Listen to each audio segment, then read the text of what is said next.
본 방송에서 제공하는 투자 정보는 투자 판단에 대한 조언입니다. 방송에서 제공하는 주식의 가치, 가격 상승 및 하락에 대해서는 방송사에서 보장하지 않습니다.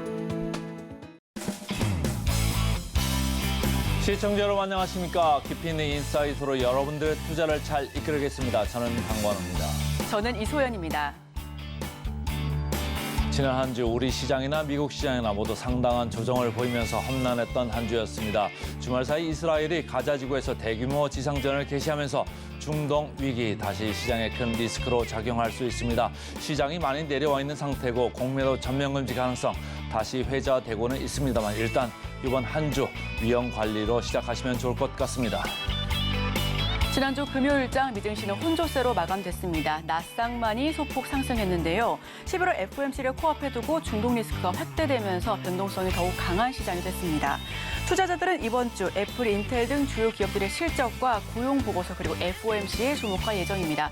오늘도 증시 8과 함께 하시면서 다양한 인사이트 얻어가시길 바랍니다. 월요일장 시청자 여러분들께서도 증시 8도 화이팅입니다. 화이팅! 미국 시장 그리고 암호화폐 시장 함께 알아보겠습니다. 오늘도 더드림 에센스의 우혜진 전문가 함께 하겠습니다. 안녕하세요. 네, 안녕하세요. 미국 시장이 금요일에는 나스닥이 좀 반등을 했네요. 네, 그렇습니다. 나스닥만이 조금은 약하지만 반등에 성공을 해줬습니다. 지금 기업들의 실적 발표가 이어지고 있는 가운데 이 실적 전망이 어떻게 보면 시장 기대에 조금 못 미치는 기업들이 속출을 하고 있고 거기에 들어서 이번 달 들어서 가속화된 또 채권 금리 상승이 증시에 조금 더 전체적으로 하방 압력을 가하고 있는 모습입니다. 거기에 더해서 이스라엘이 팔레스타인 가자 지구에 미사일과 대포, 탱크를 동원해서 대규모 공격을 가하면서 지상작전 확대에 나섰다는 소식도 위험 회피 심리를 키우는 영향을 미치고 있죠.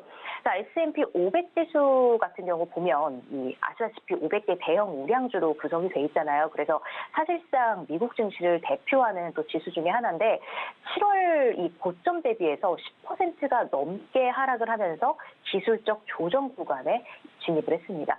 지난주 방송에서 나스닥 지수도 고점 대비해서 10% 넘게 하락하면서 조정 구간에 진입을 했다고 말씀을 드렸는데, 자, 나스닥 같은 경우 이 아마존의 주가 급등에 힘입어서 그래도 약하지만 3거래일 만에 반등에 성공을 해준 모습입니다.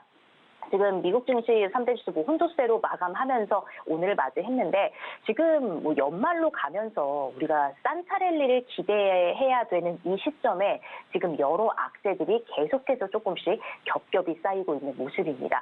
자, 연준이 선호하는 또 한 가지의 물가 지표죠. 개인 소비 지출 가격 지수. 자, 미국의 성장 동력인 이 소비가 여전히 견조해서 9월 개인 소비 지출은 전월에 비해서 0.7% 증가한 모습을 보였습니다. 시장 예상치 0.5%보다는 높은 수준이고요. 전월 0.4% 증가보다는 조금 개선이 됐습니다. 자, 근원도 알아봐야겠죠. 근원 개인 소비 지출 가격 같은 경우는 이제 전월 대비해서 0.3% 오르고 전년 대비로는 3.7% 상승을 하면서 시장 예상치에 부합을 했습니다. 결국 이 물가 지표 약화되지도 또 악화되지도 않은 모습을 보였습니다. 기대 인플레이션은 더 높아졌는데요. 미시간대에서 발표한 10월 1년 기대 인플레이션 4.2%로 올랐습니다. 2023년 5월 이후에 가장 높은 수준이에요. 자, 예비치가 앞서서 발표가 됐었는데 3.8%를 웃돈 건 물론이고요. 직전월 3.2%보다도 급등을 한 모습입니다. 자, 5년 장기 기대 인플레이션도 3%로 직전월에 2.8%보다 오른 모습을 보였습니다. 10월달 이 소비자 심리지수 확정치가 나왔죠. 63.8로 전월에 67.9보다 하락을 했는데 넉 달 만에 최저치를 기록한 모습입니다. 자, 그래도 좀 한동안 주춤했던 국제 유가 다시 한번 2%대 상승세를 나타내기 시작을 했는데 지금은 다시 조금 빠지면서 원래 85달러 선에서 좀 주말 사이 머물러 있다가 지금은 84달러 선으로 좀 내려온 모습이고요. 그래도 좀 여전히 높죠. 브렌트유 같은 경우도 89달러 선에서 지금 거래가 됐습니다. 이번 주에 이 11월 FOMC와 10월 고용지표 발표를 앞두고 있습니다. 이스라엘이 팔레스타인 가자지구 지상전을 전에 좀 돌입한 만큼 변동성이 좀 큰 모습을 나타낼 것으로 지금 예상을 하고 있습니다. 파월 의장이 이번 회의에서 좀 통화정책 방향과 관련해서 어떤 발언을 내놓을지 좀 주목이 되고요.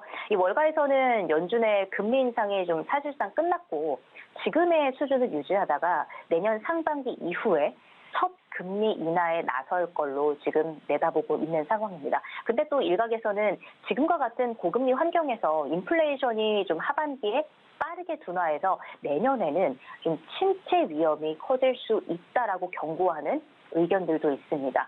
연준에서는 좀 그동안 인플레이션이 둔화하려면 고용도 좀 빠르게 완화되어야 된다고 주장해왔지만 고용도 여전히 강한 모습을 유지해왔죠. 시장에서는 이 10월 비농업 부분 고용이 17만 5천 명 증가하는 데 그쳐서 전달에 33만 6천 명에서 크게 둔화할 것으로 지금 예상을 하고 있습니다. 그런데 실업률 같은 경우는 3.8%로 전달과 같은 수준을 유지할 거라고 전망하고 있는데 확정치가 어떻게 나올지 우리가 함께 주목해 봐야 될 것 같습니다. 미국 시장이 상당히 지금 강하기 때문에 주식 시장이 지금 계속적으로 좀 조정을 받고 있다 이렇게 보시면 좋을 것 같고 거기에 플러스 해가지고 중동에서 리스크가 유가로 이렇게 번지지 않을까? 그 리스크가 또 시장을 한 번 더 강타할 수 있어서 좀 네거티브한 부정적인 리스크로 좀 챙기시면 좋을 것 같고요. 자, 기업들로 가볼까요? 실적들이 뭐 좋은데 나쁜데 많이 나오고 있으면 큰 기업이자 아마존 실적이 잘 나왔습니다. 네, 그렇습니다. 보시면 아마존 아주 그린색을 이제 비추면서 6% 넘게 급등한 모습 보실 수 있는데 빅테크 기업들 좀 계속 흐름을 달리하면서 실적 발표를 해 나가고 있죠. 지난주 장 마감 이후에 아마존의 3분기 실적 발표 정말 좋은 실적이 발표가 되면서 시간외에서 급등을 했다가 그 흐름을 지금 계속 이어가고 있습니다. 금요일장에서도 6% 넘게 마감을 했고요. 9% 가까이 상승을 했다가 조금 내려왔는데 자, AWS 이 아마존의 클라우드 서비스죠. AI가 결합된 클라우드 관련된 이 호재가 계속해서 흐름을 이어가고 있습니다. 아마존은 이 AWS 또 광고 이렇게 좀 정리할 수 있고 거기에 더해서 이제 아마존 블랙 프라이데이를 앞두고 있죠. 실제로 이 블랙 프라이데이 기간에 이루어진 소비가 미국의 연간 소비의 약 20% 정도를 차지한다고 하잖아요. 3분기 호실적에 이어서 이 4분기 기대감까지 벌써부터 이어지면서 그동안 조금은 조정을 받았던 이 주가에도 영향을 줄지 조금 지켜보도록 하겠습니다. 자, JP모건 이슈 좀 전해드리도록 할게요. 자, 이 제이미 다이먼, 이 JP모건 CEO죠. 월가의 황제라고 불리고 있는데 다이먼이 은퇴를 하는 걸까요? 지금 시장에서 이런 은퇴까지도 연결지어서 예상을 하고 있는데 다이먼 회장 일가가 보유한 거의 한 860만 주 정도를 보유하고 있는데 우선 100만 주를 내년부터 차례차례 좀 매각을 할 거다라는 계획이 전해지면서 3% 넘게 빠진 모습 볼 수 있습니다. 이 다이먼이 회사에 재직한 이후에 주식을 현금화하는 거는 좀 이번이 처음인데요. 근데 우리나라 같은 경우는 대주주가 매각을 한다 하면 엄청난 악재로만 여겨져서 계속 흐름을 이어가는데 그래도 지금 미국에서는 여전히 이 대주주 같은 경우도 다이먼 회장도 여전히 회사의 이 전망이 매우 유망하다고 지금 여기고 있고 지분 보유액이 좀 상당히 높은 수준에서도 앞으로 계속 지속될 거다라고 좀 이야기를 하고 있습니다. 그래서 그렇게 악재로까지는 작용을 하진 않았지만 그래도 이런 소식이 나오면서 주가가 조금 거의 4% 가까이 빠지는 모습을 볼 수 있습니다. 월가에서 이번 매각과 관련해서 조금 은퇴와 연결을 시켰어요. 하지만 지금 당장은 아니겠죠. 어떤 흐름을 이어질지 이 미국의 정말 최대 은행 JP모건의 그런 우리가 흐름도 계속 주목해보면 좋을 것 같습니다. 자, 미국의 석유 기업들 지금 3분기 유가 상승에 힘입어서 정말 수혜를 톡톡히 받잖아요. 유가가 오르면서 이들 기업이 전분기에 비해서 정말 많은 이익을 남겼습니다. 자, 먼저 엑슨모빌 같은 경우는 3분기 91달러의 순이익을 기록을 했어요. 사상 최대치 순이익을 기록했던 작년보다는 54%가 감소를 했지만 2분기보다는 15% 증가를 했습니다. 지금 뭐 순이익이 지난해 같은 기간에 절반에도 어떻게 보면 못 미치는 그런 수치가 나왔어요. 하지만 그럼에도 불구하고 4분기의 배당액을 기존 주당 91센트에서 95센트로 상향 조정한다고 밝히면서 그나마 1.9%대의 하락으로 마무리를 했습니다. 자, 쉐보론 같은 경우는 좀 그 방향이 달랐습니다. 쉐보론은 순이익이 예상치를 밑돌면서 6%대 하락으로 마무리를 했는데요. 3분기 순이익 65달러로 작년 대비해서 112억 달러에 비해서 좀 적었지만 그래도 2분기보다는 8.5% 정도 개선된 모습을 보였습니다. 자, 최근에 이 엑슨모빌과 쉐브론 대규모 인수합병 계획을 발표를 했죠. 엑슨모빌은 이 셰일 기업 파이오니어 내추럴 리소시스를 595억 달러에 인수를 하기로 했고, 쉐브론 같은 경우는 석유 탐사 기업 이 헤스를 530억 달러에 사들이기로 했습니다. 이번 인수 결정으로 인해서 엑스는 이 퍼미안 분지에서 석유 생산량을 2배 증가시킬 수 있게 됐고요. 쉐브론 같은 경우는 전 세계에서 가장 빠르게 생산량을 늘리고 있는 유전 중 한 곳이죠. 가이아나 유전을 확보를 하게 됐습니다. 사실 이전까지는 가이아나 유전, 이 엑슨이 좀 주도를 해왔는데 이제 그 흐름이 좀 어떻게 바뀔지 우리가 주목을 해봐야겠네요. 자, 이번 주 시가총액 1위 기업인 애플 실적 발표가 예정돼 있습니다. 계속되는 기업들의 실적 발표와 함께 특히나 이번 주에 좀 빅 이벤트들이 많이 있습니다. 여러분 함께 꼼꼼하게 체크해 나가시면 좋을 것 같습니다. 미국 시장 금요일 테크주는 좀 많이 올랐지만은 좀 덜 오른 다른 종목들도 좀 많죠. 그래서 좀 조심을 해보자 이렇게 말씀을 드리고, 자, 비트코인 쪽으로 가볼까요? 비트코인 34,000불대가 계속적으로 유지되고 있습니다. 네, 그렇습니다. 이제 어떻게 보면 그 구간을 높여서 이제 조금은 위쪽으로 올라오면 이 부근에서 우리 뭐 원화로 따지면은 지금 뭐 4,500만 원에서 4,700만 원 선 사이 이 박스권을 그리면서 조금 횡보를 하고 있다라고 말씀드릴 수 있을 것 같은데요. 지금은 4,600만 원 선에서 지금 흘러가고 있습니다. 자, 비트코인 주간 상승률이 무려 14%나 오른 모습이에요. 그래서 지금 투자자들이 지금 이야기를 하기로도 뭐 62% 국내 투자자들의 62%가 이번 주에 비트코인 상승을 예상을 하고 있다. 지금 뭐 설문조사도 굉장히 가상자산 시장의 긍정적인 흐름으로 지금 나와 있습니다. 그리고 이 비트코인 현물 ETF 내년 뭐 1분기나 2분기에 승인을 예상한다라는 소식, 비트코인에 대한 긍정적인 소식 뭐 이번 주에는 조금 한가득 나와 있는 것 같습니다. 그래서 이 공포 탐욕 지수죠. 공포 탐욕 지수로 72까지 올라간 모습 보실 수 있습니다. 이런 계속해서 말씀드리지만 이런 작은 이슈 하나에도 굉장히 민감하게 지금 반응하고 있는 가상자산 시장입니다. 여러분 계속해서 좀 기억을 해주시면 좋을 것 같고요. 최근에 이 계속해서 연고점을 경신한 비트코인 이 5번째 강세장이 시작됐다라는 전문가들의 전망이 좀 잇따르고 있습니다. 뭐 이번 비트코인 강세장 기관이 주도하고 있는 상황이다. 뭐 전통적 금과 자산, 뭐 채권과 같이 이 비트코인이 안전자산으로 여겨지면서 기관들이 포트폴리오를 다양화하기 위해서 비트코인을 사려고 하는, 비트코인을 고려하고 있다는 지금 의견들도 나오고 있는 상황입니다. 투자자들이 미국 이 장기 채권 투자에도 조금 안심을 하지 못하고 점차적으로 금이나 비트코인으로 자금을 옮기게 될 거다라고 말하는 그런 의견들도 나오고 있습니다. 자, 지난 방송 때도 좀 언급을 해드렸었지만 비트코인 이 선물 ETF 당시 때도 엄청난 이슈를 받았지만 곧 상장을 하고 나서 좀 하락을 했었죠. 이번에도 현물 ETF를 두고 정말 의견이 많습니다. 뭐 승인이 되면 현재 상승장 시작에 불과하다라는 의견과 막상 승인이 되면 그 영향력을 떨어질 거다. 이미 지금 그 너무 존재감이 부각이 되고 있고 가격에 어떻게 보면 조금 반영이 되고 있는 모습이잖아요. 그래서 내년에 반감기 이슈까지 이제 나오면서 그 이슈에 묻혀서 어떻게 보면 현물 ETF에 관련된 그런 이야기가 모두 잊혀질 가능성이 있다라는 의견을 들면서 조금 보수적인 접근을 해라라는 그런 시장의 전망도 함께 나와 있습니다. 자, 비트코인이 계속해서 좋은 이 흐름을 보이면서 알트코인들, 조용했던 알트코인이 이제 번갈아 가면서 좀 오르는 모습인데요. 뭐 아크, 뭐 블러, 뭐 온톨로지 가스 등등등, 뭐 엑시 인피니티 계속해서 좀 아래에 있던 알트코인들이 좀 올라가기 시작하는 상승 흐름을 이제 탔다. 이런 모습도 보실 수 있습니다. 비트코인 이슈에 따라서 알트코인의 급등 장세가 좀 펼쳐지고 있는데 언제나 말씀을 드렸듯이 가벼운 이런 코인들 급등 급락이 이어질 수 있다, 반복될 수 있다는 거 여러분들 아시면서 투자 전략 세워나가시면 좋겠습니다. 네, 아까 그 공포 탐욕지수 차트가 있으면 좀 다시 좀 봤으면 좋겠는데 말이죠. 이게 거의 이 미국 시장하고 지금 비트코인 시장하고 데칼코마니인 것 같아요. 그 비트코인 쪽은 이쪽 탐욕 쪽으로 가고 있고 시장은 지금 공포 쪽으로 가고 있고 말이죠. 자, 오늘도 아침 일찍 수고 많았습니다. 고맙습니다. 네, 고맙습니다.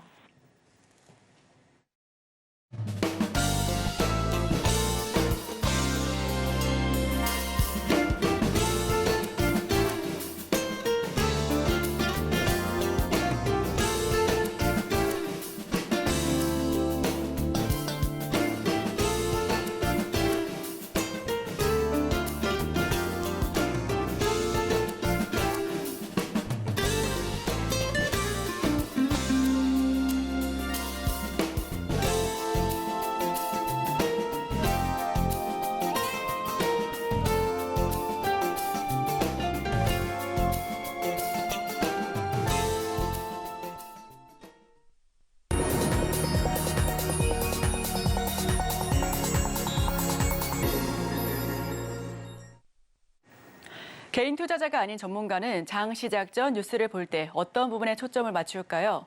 오늘의 일면 헤드라인입니다. 세계적 통화 이론과 현재 물가, 금리 30년 더 간다. 오늘 헤드라인 풀어주실 분이죠. 인사이트K 배종찬 소장 함께합니다. 어서 오세요. 안녕하십니까. 네, 세계 금리 지표 역할을 하는 10년물 국채 금리가 지난 19년 5% 선을 넘어섰습니다.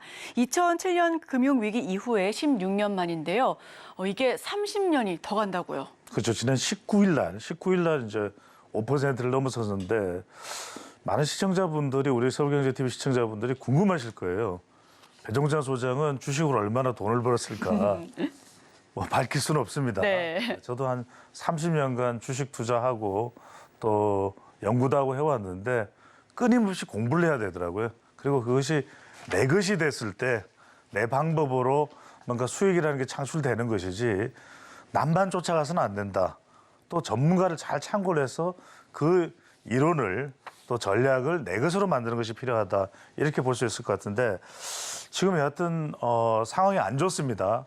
상저하고라고 생각을 했는데 돌발 변수가 너무 많아요. 그래서 지금 세계적인 통화 이론가인 찰스 굿하트, 런던 정경대 뭐 명예교수인데 실제로 이제 찰스 굿하트 교수는 케임브리지대를 졸업해서 뭐 세계적인 석학이죠. 하버드 대학에서 이제 학위를 냈고 케임브리지대 교수를 하다가 이제 런던 정경대 명예교수를 하고 있는데 말 그대로 거시경제의 세계적인 구루입니다. 근데 이분이 어떤 이야기를 하냐면 생각을 바꿔라. 이제는 고물가, 고금리로 갈 수밖에 없는 상황이다. 이런 이야기를 하는데 우리 시청자분들 이런 생각을 할 수가 있을 거예요. 아니 우리가 저금리였는데 고물가, 고금리가 된 걸 왜 우리가 받아들여야 되느냐. 다시 원래대로 저물가, 저금리로 가면 되는 거 아니냐 이렇게 생각하실 수 있는데 이 찰스 교수가 하는 이야기가 있어요. 200년간 따져보면 우리 그렇게 저물가, 저금리가 많지 않았다. 잠깐 그랬던 것이고 이제 어떻게 보면 평균으로 돌아가는 것이다. 생각을 좀 바꾸실 필요가 있을 것 같아요. 방금 전에 우리 앵커께서도 말씀하셨듯이 10년 만기 미국 국채금리가 지난 19일 기준으로 이제 5%를 넘어섰는데 6% 이상 갈 거라는 이야기가 많죠. 그리고 기준금리는 22년 만에 가장 높은 연 5.5%. 그러니까 20년 만이니까 뭐 2000년대 그때 기억나실 겁니다 아마. 금리가 많이 높아졌었던데 그때하고 비교를 해도 높아지고 있는 그런 추세다. 지금 어떤 이야기를 하고 있냐면 이 굿하트 교수 이야기를 다 전적으로 확신할 이유는 없습니다. 그런데 2050년까지 고물가, 고금리 갈 수도 있다. 이렇게 이야기를 하고 있습니다. 그래서 여기서 우리가 핵심적으로 좀 아셔야 될 내용이 그동안 우리가 저물가 저금리의 덕을 볼 수 있었던 가장 큰 이유는 중국이라는 거죠. 공장 역할을 해줬다. 그래서 싸게 만들어서 싸게 또 공급을 해주니까 저물가 저금리가 가능했는데 이제 중국이 뭐 이제 더 이상 세계 공장도 아니고 또 인건비도 상당히 늘어났고 그리고 중국도 이제 고령화 사회로 접어든다는 거예요. 인구는 인도에 추월당했습니다. 그러니까 여러 가지 변수가 이런 역학적 변수를 여러분들이 그냥 간과해서는 안 된다. 이게 상당히 귀 기울이고 눈을 좀 시선을 모아볼 그런 발언들의 내용입니다. 그래서 글로벌 금융위기 이후에 이제 양적 완화를 해도 물가가 치솟지 않았던 까닭은 풍부한 노동 공급 때문이었는데 이제는 좀 세계 이 글로벌 구조 자체가 경제 구조 자체가 달라지고 있다. 이 부분을 알아서 이 표를 좀 한번 보시죠. 결과적으로는 고물가 고금리다. 우리 금리를 보더라도 지금 3.5%, 미국은 5.25에서 5.5니까 이제 이게 비교를 해봐도 2000년대 이후에 점점 이제 고물가 시대로 돌아가고 있는 거예요. 20여 년간의 호황기. 이 구다트 교수는 이때가 세계 경제가 제일 좋았을 때일 수도 있다. 이런 이야기도 합니다. 그다음에 OECD 평균 소비자 물가 상승률을 보면 9.6%. 이제 싸게 생산해 줄 때가 중국도 그렇고 별로 없다. 이런 이야기에도 우리가 눈을 또 귀를 기울일 필요가 있겠습니다. 네, 월가에서는 국채금리를 6%대까지 갈 수 있다라는 전망을 내놨고요. 유가 역시 배럴당 106달러 선 돌파할 수 있다라는 고물가, 고유가, 고금리 시대에 대해서도 이야기를 계속해서 하고 있습니다. 자, 그렇다면 여기서 투자 키워드를 좀 뽑아봤을 때 어떤 부분을 키워드로 볼 수 있을까요? 그렇죠. 그리고 이제 고물가, 고금리가 지속이 된다면 이 지속되는 상황에서 어떻게 대비할까? 근데 저는 이런 생각을 합니다. 제가 뭐 이런 이야기 한다고 해서 결과가 이렇게 되니까 또 배소장 뭐 또 잘난 체하는구나 이렇게 생각하실 수 있는데 저는 솔직히 이 상황이 올 걸로 예상을 했어요. 한 5년 전부터. 그래서 뭐 제 포트폴리오를 다 말씀드릴 수는 없습니다. 저는 투자 전략을 이미 5년 전부터 바꿨어요. 그러니까 이런 걸 여러분들이 잘 아시는 게 왜 중요하냐. 이런 분기점마다 이른바 개인의 이 자산 포트폴리오 자체가 달라져 버립니다. 그리고 누군가는 부자의 길로 누군가는 그냥 현재의 상태에서 별로 변하지 않는 상태로 간다라는 것을 여러분들이 좀 유념을 할 필요가 있겠다. 자, 미국 연준도 이 파월 의장도 그 이야기를 하고 있죠. 뭐 정부에서 어떤 입김이 오더라도 우리는 그냥 고금리 유지한다. 이런 이야기를 하고 있습니다. 자, 코로나 팬데믹이 끝나고 이제 금리는 치솟았고 또 시중에 풀린 이제 자금을 해소하기 위해 유동성이 풀려도 너무 많이 풀렸다. 그것 때문에 물가가 계속 올라갈 수밖에 없는 상황이고 불안하다. 이게 이제 근본적인 이유가 될 수 있을 텐데 문제는 뭐냐면 그러면은 이제 코로나도 끝났고 일정한 시간도 지났고 그러면 유동성이 좀 좋아져야 되고 완화를 해야 되는데 그렇게 안 한다는 거예요. 그건 뭐냐? 이제 이 금리가 높은 상태에서 유지될 수밖에 없는 구조로 변했다. 이렇게 이제 볼 수가 있는 것인데 앞서도 말씀드렸습니다만 이게 연준 기준금리가 구간이 있지만 5.25에서 5.5 상당히 높은 금리예요. 이런 상황이 되다 보니까 이제 두 가지 또 돌발 변수가 있습니다. 그래도 우리가 좀 이런 예상할 수 있는 미국의 고금리라면 그래도 내년에는 금리 완화가 그래도 조금이라도 될 거 아니냐 생각했는데 지금 러시아 우크라이나 전쟁 안 끝났어요. 그러니까 우크라이나로 가는 포탄을 이건 이제 어디까지나 군사적인 어떤 외신 보도기 때문에 좀 더 확인을 해볼 필요는 있습니다만 그 포탄과 총탄을 이스라엘 쪽으로 공급을 하고 있다. 이게 굉장히 불안한 요인입니다. 돌발 변수고. 그러니까 고금리는 장기화되고 예상하지 못했던 이스라엘 하마스 전쟁은 점점 더 길어지고 지금 일부 보도는 이스라엘이 지상군을 투입했다. 뭐 이런 이야기까지 나올 정도면 상당히 지금 국제 정세 자체가 안 좋습니다. 이런 상황으로 가고 있기 때문에 또 다른 악재로 비할 수 있다. 이런 것도 상당히 이제 경제적으로 부담이 되는데 우리는 여기다가 고금리 상태 지동되니까 우리는 부동산도 문제예요. 우리 자산의 상당 부분은 부동산인데 부동산도 불안합니다. 그러다 보니까 고금리 시대에 어떻게 투자해야 되느냐 이따가 이제 자세히 말씀드릴 텐데 일단 주식을 고른다면 내년 이익 증가가 좀 높을 것으로 예상되는 반도체나 조선업종이나. 그러니까 우리가 좀 탁월한 이 기술력을, 경쟁력을 가지고 있는 기업들, 인터넷 등 좀 성장 우량주를 주목해 볼 텐데 이거 한번 보시죠. 그래프 보시면 지금 2003년 1분기부터 쫙 꺾였죠. 그러니까 실질 소득과 실질 처분 가능 소득이 줄어든 상태라는 이야기는 뭐냐면 앞으로 위험 자산인 주식 투자에 대해서도 상당히 이제는 옥석을 가릴 수밖에 없는 그런 상황이 전개된다는 것도 우리가 꼭 염두에 둘 필요가 있어 보입니다. 네, 고금리 장기화에 갑작스러운 중동 리스크까지, 게다가 여기에 밤사이 이란의 추가 경고 멘트가 기사화되기도 했습니다. 갈수록 변동성이 강해지고 있는데요. 여기에서는 이제 뭐 우리나라 기업 가운데서는 반도체 쪽이나 인터넷 그리고 조선주에 좀 주목해볼 필요가 있다라는 의견을 주셨습니다. 그렇다면 스마트 리밸런싱이 필요하다라고 하는 그런 의견도 나오고 있는데 이 부분에 대해서도 설명해 주시죠. 그렇죠. 이제 여기에 맞춰서 우리가 이제 투자 전략을 할 필요가 있다. 이제 경기 사이클은 물가 변화를 일으키고 물가 상승은 또 금리 상승을 또 의미하는 것이기도 합니다. 그러다 보니까 경기가 좋아지면 물가가 오르고 물가가 너무 또 급등을 내버리면 중앙은행은 금리를 올려서 또 유동성을 조절할 수밖에 없다. 연준의 태도가 그런 것이고요. 그래서 달러 인덱스는 미국의 경기 상황보다는 또 글로벌 위기, 또 불확실성 이런 데 이제 연동돼서 나타나고 있는 상황이기 때문에 지금 미국 소비자 물가 지수도 고정적으로 9.1%를 이미 또 경험을 한 바가 있죠. 또 미국의 기준금리는 높다라는 걸 이미 말씀드렸고 미중 간의 충돌은 계속되고 있습니다. 그러니까 국제 상황 속에서도 지금 미중 충돌 계속 이어지고 있고 또 이스라엘 하마스 전쟁, 러시아 우크라이나 전쟁 이런 상황이 계속되고 있기 때문에 뭔가 특별한 해법이나 돌파구가 열리지 않고 있습니다.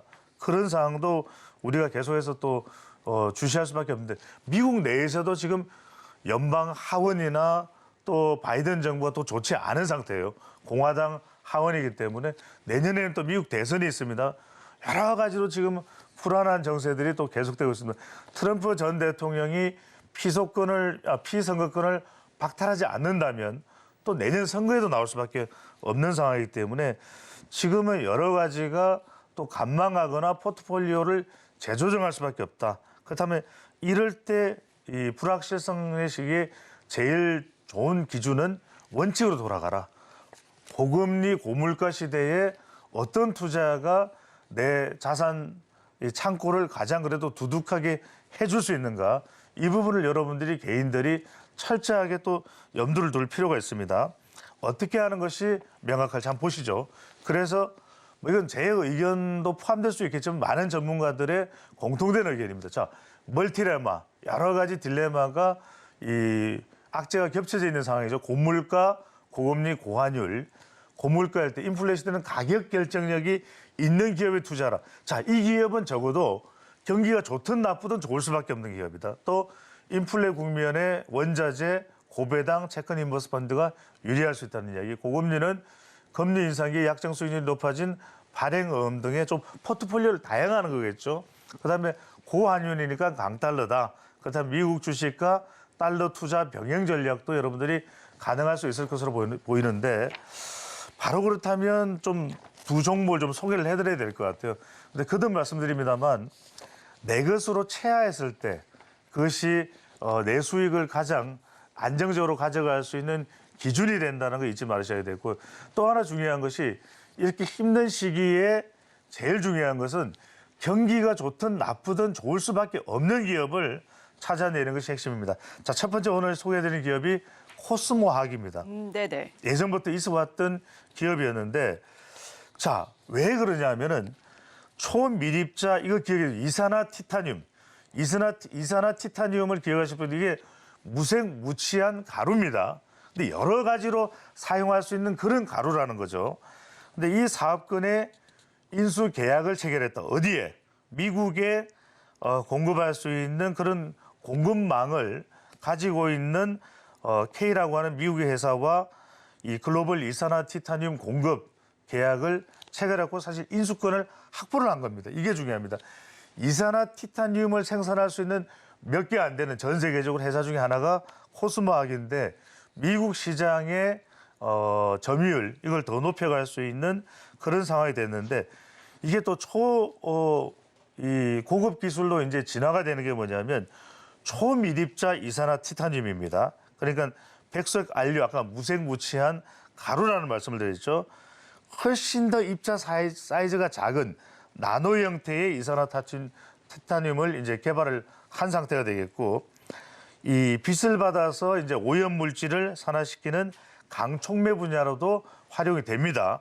또 뭐 수철 이제 물을 이제 좀 더 깨끗하게 하는 그에도 이제 사용이 가능한 촉매제 역할을 할 수 있고요.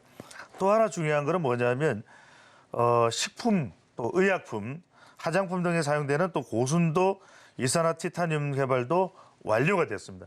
근데 또 하나 이제 중요한 것은 뭐냐면은 결국은 우리가 요즘에 이제 기업들 이야기할 때 원료를 기술 경쟁력을 가지고 개발할 수 있는 회사 중에서는 뭐 2차 전지와 연결되느냐 또는 반도체와 연결되느냐 이 부분에 이제 많이 주목하게 되는데 이 코스모화학이 최근에 이제 2차 전지 양극 소재인 황산 코발트를 생산하고 있습니다. 이것도 이제 폐배터리 리사이클링 사업 증설 투자로 2차 전지 소재 사업 확대에 이제 박차를 가고 있다 볼 수 있는데 그만큼 이 기업 자체가 지금 이산화티타늄이라고 하는 독점적인 기술, 또 이 기술로 의약품, 또 식료품, 또 정화작용까지 할 수 있는 최근에 이제 이게 굉장히 각광받는 기술이에요. 이쪽으로까지 이제 진출이 됐다는 것하고 자 여기서 이제 주가를 한번 보시죠. 이 대목에서 자 2016년부터 2023년까지의 이제 차트표를 가져온 건데 쭉 보시면 그동안 좀 지지부진했어요 회사가. 그렇죠. 특별하게 놀랍도록 성장을 하거나 주가가 올랐거나 한 적이 없습니다. 더군다나 뭐 감자도 있을 거예요. 2019년과 2020년 사이에는. 그러다가 쭉 오다가 유상증자와 무상증자를 다 하는 시기에 조금씩 가파르게 올라타다가 2차 전지 주목을 받으면서 뭐 93,000원 정도까지 이제 급등을 했다가 지금 3만 원대까지 내려와 있는 상태인데 자 이렇게 봅니다. 이 코스모화학이라는 회사가 왜 외국인들이 계속해서 매수를 할까? 그 이유는 뭐냐면 그냥 단순히 부분적인 정보인 2차 전지 그래? 이러면서 조명을 받는 게 아니라 기본적인 기술력이 매우 탄탄한 회사 또 그 기술력으로 계속해서 연쇄적으로 또 그 기술력을 더 높일 수 있는 회사. 근데 이제 부족했던 게 영업망이었는데 아까도 말씀드렸죠. 미국의 K사를 이 공급망을 인수하면서 미국 시장에도 더 적극적으로 진출이 된다는 것인데 우리가 이제 2차 전지 이야기할 때는 폐배터리 이걸 어떻게 재활용하느냐 이 부분도 상당히 중요한데 이 폐배터리 리사이클링 공장을 시운전을 완료하고 이제 시제품을 생산하고 있습니다. 그리고 이제 폐배터리가 중요한 게 여기서 출출된 이 파우더를 재활용할 수 있는 것. 이것도 앞으로도 굉장히 중요한 시장이 됩니다. 이 기술력을 가지고 있다는 것. 그래서 2차 전지 양극재에 사용할 수 있는 이 파우더 가루가 되겠죠. 여기서 니켈, 또 코발트, 리튬 등을 이제 회수할 수가 있기 때문에 또 하나 중요한 것은 이 리사이클로 생산되는 제품은 이 배관을 통해서 자 코스모 화학 생각하시면 여러분들이 또 기억에 바로 떠올려야 되는 기업 하나가 또 뭐가 있습니까? 코스모 신소재죠. 그러니까 코스모 신소재로 바로 또 배관을 통해서 공급을 해줄 수가 있습니다. 그러니까 이런 유관된 기능까지 생각한다면 코스모 화학에 좀 관심을 모을 수가 있을 것이다. 여러분들이 참고할 수 있을 것이다. 물론 주가는 급등을 했다가 또 내려오기도 하고 또 너무 좀 과열됐다. 이런 차원에서 이게 적정하냐, 주가가 적정하냐 이런 이야기들을 많이 합니다만 중요한 것은 그만한 이상의 기술력을 갖고 있는 기업이 코스모화학이고 외국인들도 주목하고 있다. 경기가 좋든 나쁘든 살아남을 수 있는 기업으로 좀 소개를 해드리니까요. 여러분들이 참고를 해주시면 좋겠고 두 번째 기업으로 넘어갑니다. 자연께서는 사마알루미늄이라는 기업 좀 들어보셨습니까? 네. 네, 들어는 보셨는데 들어는 봤는데 사실 막 그렇게 유명하다라고 하기는 좀 어렵죠. 예, 유명해질 겁니다. 자, 사마알루미늄을 두 번째로 소개를 해드리는데 자, 미국 시장 진출을 본격화했다. 이 소식을 먼저 알려드리고요. 구체적으로는 잠시 뒤에 더 자세히 소개를 해드리겠습니다. 지난 1969년에 설립된 알루미늄 박 생산업체입니다. 생산업체인데 98년에 국내 최초로 배터리용 알루미늄 박을 개발했습니다. 배터리용? 2차 전지겠죠. 자, 건축 산업용 포장재 등에 사용되는 알루미늄 생산이 이제 주력이지만 전기차 수요가 급증하면서 배터리용 알루미늄 박 사업 비중이 빠르게 확대되고 있는 기업이 사마알루미늄입니다. 그러니까 여러분들이 생각하실 때 무슨 알루미늄 냄비 생산하는 회사야 이렇게 생각하시면 큰일 나고 큰 코 다칩니다. 이 알루미늄 양극박이요. 전기차용 배터리 내에서 전자가 이동하는 통로 역할을 하는 핵심 부품입니다. 자, 사마알루미늄이 이 10미크론이라고 하는 두께 고강도 알루미늄 박을 세계 최초로 개발한 회사이기 때문에 2차 전지와 또 연결되죠. 네. 자, 3차 이제 3차 배정 유상증자를 통해서 지금 이제 이 사마알루미늄의 유상된 주식을 대거 사들인 2개 회사가 있습니다. 자, 첫 번째 회사가 국내 배터리 업체인 LG에너지솔루션입니다. LG엔솔이 150만 주를 사마알루미늄 주식을 취득을 했습니다. 또 하나가 일본 토요타, 여러분 이렇게 생각하시면 자동차겠지 생각하시는데 토요타 통상입니다. 이제 유통을 하는 회사, 여기가 또 150만 주 투자를 했습니다. 참 희한하죠. 국내 LG엔솔과 또 토요타의 통상이 유통하는 회사가 150만 주씩 사들였다. 왜 그랬을까요? 자, LG엔솔과 사마알루미늄과 그리고 토요타 통상이 미국에 동시 진출합니다. 동반 진출을 합니다. 그래서 이 자금 조달하는 목적이 유상증자 목적이 이제 시설 자금인데 미국 현지의 알루미늄 박 생산 공정 조정을 위한 투자금입니다. 자, 미국의 공장을 왜 만들죠? IRA 법 때문에 그렇죠. 미국은 지금 미국 현지에서 생산한 걸 제일 좋아합니다. 그리고 혜택을 다 줍니다. 그래서 토요타와 LG엔솔과 사마알루미늄이 협력해서 미국 시장에 진출을 하고 LG엔솔과 토요타 통상, 사실은 토요타 자동차가 투자하는 겁니다. 이렇게 이제 미국 시장에 진출하는데 공장이 만들어지면 이제 난리가 나겠죠. 자, 이 앞으로 이 세 회사가 협력할 기간이 한 8년 정도 되고 그 규모가 한 2, 3조 원 된다고 그럽니다. 엄청난데. 자, 그러면 이제 사마알루미늄에 대해서 상당히 이제 눈독을 들일 수밖에 없는데 최근에 이제 이 주식 정보를 보면 좀 과열된 거 아니냐 이런 이야기를 하는데 여러분들 이거 잘 보십시오. 자, 세 개 회사를 비교를 합니다. 사마알루미늄, TCC 스틸과 금양인데 자, 보유 특허수를 보면은 14개로 가장 많고 힌트 기술 등급으로 보더라도 C-C인데 사마알루미늄은 C 플러스입니다. 자, TCC 스틸과 금양은 고평가인데 다소 고평가돼 있죠. 그런데 이 다소 고평가에 미국 진출의 앞으로 효과는 다 반영됐을까요? 아닐 수 있다는 겁니다. 그런 점에서 토요타가 이 미국 진출하면서 LG엔솔과 사마알루미늄과 손잡았는데 마지막으로 하나 소개해드립니다. 자, 사마알루미늄의 최대 주주가 어딜까요? 네, 일본입니다. 일본의 동양알루미늄이라는 거. 자, 한일 관계가 그 어느 때보다도 좋죠. 그래서 저는 사마알루미늄을 참고입니다. 여러분들이 주목을 해보시면 좋겠습니다. 네, 오늘의 일면 수혜 섹터는 고금리, 고물가에 살아남는 기업을 알아봤습니다. 2가지 종목, 코스모 화학과 사마알루미늄을 꼽아봤는데요. 우리 배종찬 소장님께서 5년 전부터 포트폴리오를 다시 재편성하면서 계속해서 눈여겨봤던 종목 중에 2가지를 꼽아주셨습니다. 우리 시청자 여러분들께서도 투자 판단에 참고해 주시면 좋겠습니다. 지금까지 인사이트K 배종찬 소장과 함께했습니다. 오늘 말씀 고맙습니다. 감사합니다.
월요일 아침 8시 반입니다. 매일 아침 8시 반 저희 서울경제TV에서 센티멘탈 대 펀더멘탈 매일같이 두 종목 말씀을 드리고 있습니다. 오늘도 시작을 해보겠습니다. 오늘은 센티멘탈로 비올 그리고 펀더멘탈로 OCI 홀딩스 이렇게 두 종목입니다. 최근같이 시장이 나쁠 때 이렇게 종목 골라오기 힘든데 오늘도 좀 힘을 내보겠습니다. 자, 차트를 보시면 비올 주가가 많이 위 고점 대비해서는 밀렸죠. 8월에 실적 보고 나와서 그대로 쭉 이렇게 밀리는데 여기만 밀리는 게 아니고 다른 미용 회사, 경쟁사들도 이렇게 쭉 내려왔죠. 그래서 시장이 전체적으로 지난 한 2달 동안에 급격하게 조정을 겪고 있다. 현재도 시장은 조정세에 들어와 있습니다만은 지금 덴탈 쪽에서도 같이 마찬가지로 사이클로 지금 내려왔다가 지금 일제 바닥을 조금 만들려고 하는 그런 의미 있어서 지난번에 제가 얼마 전에 덴티움도 말씀을 드렸죠. 그리고 미용 쪽도 약간 이렇게 트는 거 아니냐? 비올도 약간 이렇게 트는 이런 느낌이 나와서 제 레이더에 걸렸습니다. 그래서 비올 여러 번 이렇게 말씀을 드렸는데 오늘 다시 한번 말씀을 드리겠습니다. 이베스트 증권에서 이제 리포트가 나왔는데요. 이렇게 제목을 보니까 24년에는 이 회사 비올의 저평가는 해소될 거다 이런 생각을 하고 있습니다. 그래서 3분기에도 비수기라고 하거든요. 매출 이익 성장이 괜찮았다. 그리고 앞으로도 분기별로 좋아질 수 있다 이런 얘기를 하는 거예요. 그리고 장비 판매 누적 이게 두 번째 줄이 상당히 중요한데 무슨 얘기냐면 실펌X라고 하는 주력사 요 제품이 나온 지가 벌써 내년이면 5년 차 됩니다. 그러니까 장비가 나가 있으면 뭐가 또 따라 나가죠? 제가 소모품이라고 말씀을 드렸었죠. 소모품의 근데 영업 마진이 상당히 높습니다. 그렇기 때문에 소모품 비중이 내년 정도 되면 30%가 이제 넘어가는 이런 분위기가 나올 텐데 소모품 비중이 나올수록 어떻게 되겠습니까, 그러면? 영업 마진율이 당연히 더 올라가겠죠. 그러니까 신규 제품도 지금 작년에 1,000대 누적으로 됐고 금년까지 하면 한 2,000대까지 됩니다. 내년까지 하면 한 4,000대 정도 이렇게 깔리게 되는데 이렇게 1,000대, 2,000대, 4,000대 갈 때마다 소모품이 이제 더 많이 들어가겠죠. 그러니까 소모품의 매출 비중이 급격히 더 올라갈 수 있고 이게 영업이익률 상승으로 이어지게 할 수 있다 이런 얘기를 하는 거고요. 그 내년에 4,000대 이런 얘기를 하는 거는 유럽 쪽도 그렇고 중국, 브라질 지금 품목 허가 신청을 해놓고 대기 중이거든요. 그러니까 이런 신개척 시장으로 좀 들어가면서 시장을 넓혀가면은 전체적으로 매출이 더 올라가고 소모품 비중도 더 올라갈 수 있다. 그래서 이 회사는 주가 재평가를 기대를 하고 있습니다. 하나증권입니다. 하나증권 아까 3분기 실적 얘기했고요. 신규 국가 진출 얘기했습니다. 그리고 이 회사는 24년 매출을 23년도 그러니까 금년 대비 내년이 매출이 플러스 56% 어마어마하죠. 영업이익도 플러스 46% 이렇게 증가를 한다고 보고 있습니다. 그러니까 성장세가 죽지 않는다. 계속적으로 성장을 하고 분기별로도 계속 성장세가 좋아질 거다 이렇게 보는 겁니다. 다올투자증권입니다. 우리도 간다 브라질 이런 얘기예요. 브라질 시장에 지금 아까 품목 허가 신청해놓고 지금 대기 중이다 이렇게 말씀을 드렸는데 시장이 크죠. 그러니까 계속적으로 지금 이제 들어가려고 하는 거고요. 여기에서 이제 재평가를 기대를 할 수도 있겠다 이렇게 보는 겁니다. 차트 보겠습니다. 차트 8월 8일 날 고점 치고 쭉 이렇게 내려왔는데 10월 24일까지 밀렸죠. 5,900원까지 밀렸다가 최근에 조금 오른쪽으로 기면서 기관 외국인의 매수세가 좀 들어오면서 어쨌든 하방을 지금 견뎌내고 있다 이런 얘기입니다. 그러니까 여기서 계속적으로 개인들이 샀잖아요. 그러면 여기서 개인들이 좀 들고 있으면 좋은데 여기서 개인들이 물량을 지금 털어내고 있는 중인 거죠. 그거를 기관 외국인이 지금 받아가고 있습니다. 자, 차트 보시면 주가 재평가가 상당히 일어났죠. 일어났는데 그럼 이게 끝이냐라고 했을 때는 증권사들은 아직 그렇게 안 보는 모양입니다. 그러니까 중국하고 브라질을 들어가고 유럽 쪽에도 프랑스를 중심으로 지금 시장을 계속 늘려가 생각이다 보니까 아직도 이거는 좀 좋게 볼 수 있겠다. 그리고 이게 지금 이렇게 보이는 것보다 더 위로 갈 수 있다고 보는 게 아까도 얘기했습니다만 영업이익률이 40% 이상 이렇게 내년에도 급증할 거기 때문에 이 밴드가 내년 가서 보시면은 더 올라가 있을 겁니다. 밸류에이션 체크를 해보겠습니다. 비율 13.3배네요. 그러니까 이렇게 해외 시장에서 비중이 많은 데 치고는 13.3배 높지 않죠? 그리고 얼마 전에 말씀드렸던 덴티움 11배입니다. 이 회사도 중국에 관련돼 가지고 수혜를 지금 받고 있다. 그래서 최근 시장에 조금 밀렸습니다만 덴티움 주가 어땠습니까? 오히려 조금 더 위로 가려고 이런 느낌으로 지금 움직임을 보이고 있고요. TNL도 여러 번 말씀드렸습니다만은 8.7배. 그래서 이 밑에 있는 회사들은 그렇게 높지는 않다 이런 얘기고 클래시스나 JCS 메디카 물론 이제 이쪽에 성장성 이런 거 생각하고 있습니다만은 비율 이쪽보다는 좀 높다 이렇게 읽으시면 되겠습니다. 목표 주가 대비 괴리를 보겠습니다. 비율은 56% 정도 남아 있습니다. 그래서 오늘은 센티멘탈 주식으로 비율 먼저 말씀을 드렸습니다. 펀더멘탈로 가겠습니다. 펀더멘탈 오늘은 OCI 홀딩스입니다. 주가를 보시면 한눈에 보실 수 있습니다. 다른 뭐 한화솔루션, HD 현대에너지 솔루션 주가 보시면 쭉 이렇게 밀려 내려가죠. 풍력 대표주죠. CS 윈드 같이 쭉 이렇게 내려가는 분입니다. 그러니까 이 세 개 회사가 쭉 내려가고 있는 가운데 OCI 홀딩스는 뭐 하는 데입니까? 폴리실리콘을 만드는 아주 전 세계적인 업체잖아요. 폴리실리콘을 한 번 튀었다 내려오고 다시 튀었다 내려오고 다시 세 번째 이렇게 올라가는 이런 모습을 보이고 있는데 이런 회사들하고 조금 다른 면모가 있다. 폴리실리콘에서 지금 3분기 영업이익률이 무시무시합니다. 무려 19%나 지금 나옵니다. 그러니까 이게 상당한 이유가 있습니다. 왜냐하면 미국하고 중국하고 조금 알력이 있으면서 중국산을 갖다가 이렇게 원재료를 쓰는 걸 원치 않아요. 그걸 미국 통관을 안 시킵니다. 그렇다면 이게 이 회사의 폴리실리콘을 아시아에서 만든 폴리실리콘을 쓰면서 그 모듈이 통과하는 걸 보니까 그러면 OCI 홀딩스가 만든 폴리실리콘을 써야 되겠구나. 그러면 여기에 뭐를 지불하죠? 우리가 아파트 막 잡으려고 할 때 뭐 지불합니까? 아파트 피 지불하잖아요. 피라고 그러잖아요. 피가 프리미엄이거든요. 그러니까 이 회사가 만든 폴리실리콘의 프리미엄을 지금 현재 시장 가격보다도 뭐 8, 90%더 주고 뭐 두세 배 더 주고 이런 게 지금 계속 일어나고 있으니까 영업이익률이 무려 19%나 지금 올라가고 이런 상황입니다. 그러니까 다른 회사들하고 좀 다르죠. 주가가 이렇게 올라가는 면도 있고 이따가 말씀드렸습니다만 주주 환원 정책도 지금 돋보이는 회사가 되고 있습니다.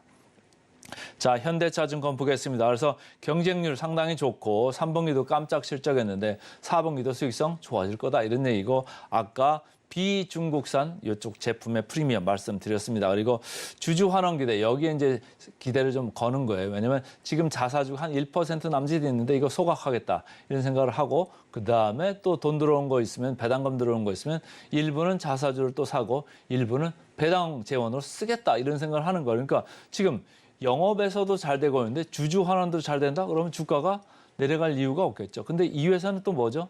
상당한 저평가 구간에 있습니다. 그래서 제가 펀더멘탈 주식으로 가져왔는데 어쨌든 이렇게 경쟁력도 좋고 주주 환원 정책도 지금 회사 주가에 호재가 되고 있습니다.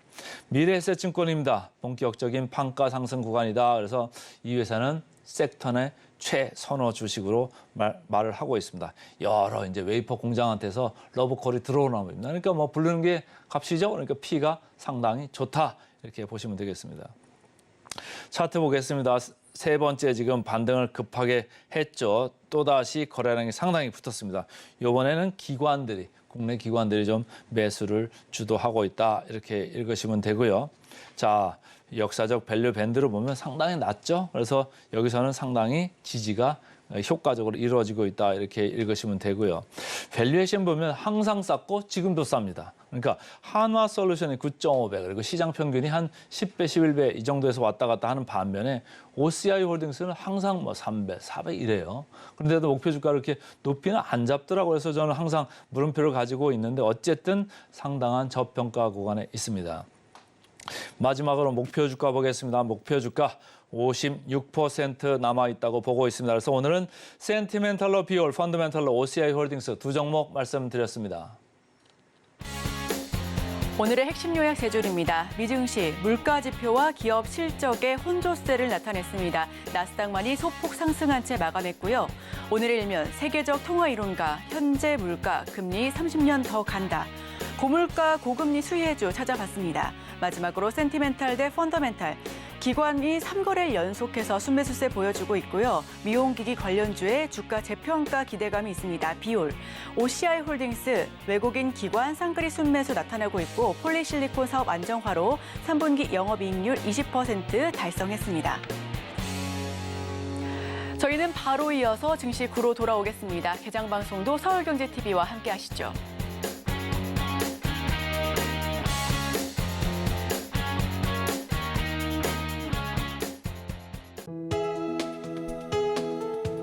본 방송에서 제공하는 투자 정보는 투자 판단에 대한 조언입니다. 방송에서 제공하는 주식의 가치, 가격 상승 및 하락에 대해서는 방송사에서 보장하지 않습니다.